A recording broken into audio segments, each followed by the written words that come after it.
পাঁচটা বিষয় আপনাকে পালন করতে হবে। আধুনিক একটা শব্দ বেরিয়েছে, ভাই আপনি কি মুসলমান? হ্যাঁ মুসলমান। কয় যে আমি নন প্র্যাকটিসিং মুসলিম। নন প্র্যাকটিসিং ইংলিশ শব্দ অনেক বুঝতে পারেন। নন প্র্যাকটিসিং মানে আমি মুসলমান কিন্তু নিয়মিত ধর্মচর্চা করি না।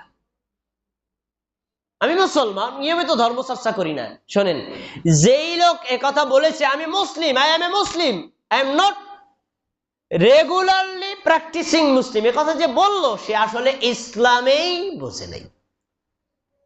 দৈনন্দিন ইসলাম ধর্ম চর্চা না করে ইসলাম ধর্ম পালন করা যায় না। নিয়মিত ধর্ম চর্চা করতে হবে। কিন্তু অবস্থার আলোকে এই পাঁচটা বিষয়কে আমরা প্রথমত দুই ভাগে ভাগ করি, এক ধনীর জন্য, দুই গরিবের জন্য। আচ্ছা, কালেমা শাহাদাতের সাক্ষ্য ধনীরা দিবে নাকি দিবে না? গরিবরা দিবে নাকি দিবে না? সালাত ধনীরা আদায় করবে নাকি করবে না?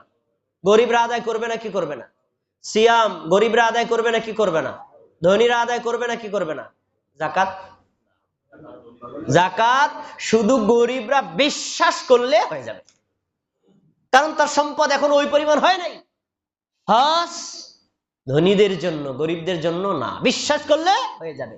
তাহলে তিনটি পয়েন্টে পৃথিবীর কোন মুসলমানের জন্য সার পালন করতে হবে।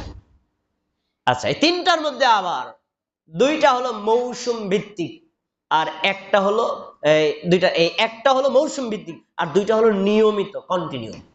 যেমন রমজান মাসের রোজা প্রতিদিন পালন করা লাগে? বছরে কয়বার?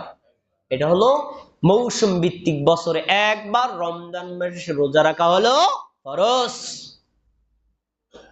কিন্তু কালেমায়ে শাহাদাতের সাক্ষ্য 24 ঘন্টা এর উপর অটল থাকতে হবে। সালাত দৈনিক 5 ওয়াক্ত আদায় করতে হবে। যদি দৈনিক 5 ওয়াক্ত সালাত আপনি আদায় না করেন, আপনি নিজেকে আর মুসলিম পরিচয় দিতে পারবেন না। সালাত আপনাদের এলাকার ব্যাপারে আমাকে রিপোর্ট দেওয়া হয়েছে, অনেকেই নামাজের ব্যাপারে গাফেল, অমনোযোগী। এটা কি শুধু আপনার এলাকার রিপোর্ট না সারা বাংলাদেশের একই রিপোর্ট? একই রিপোর্ট। কেন মানুষ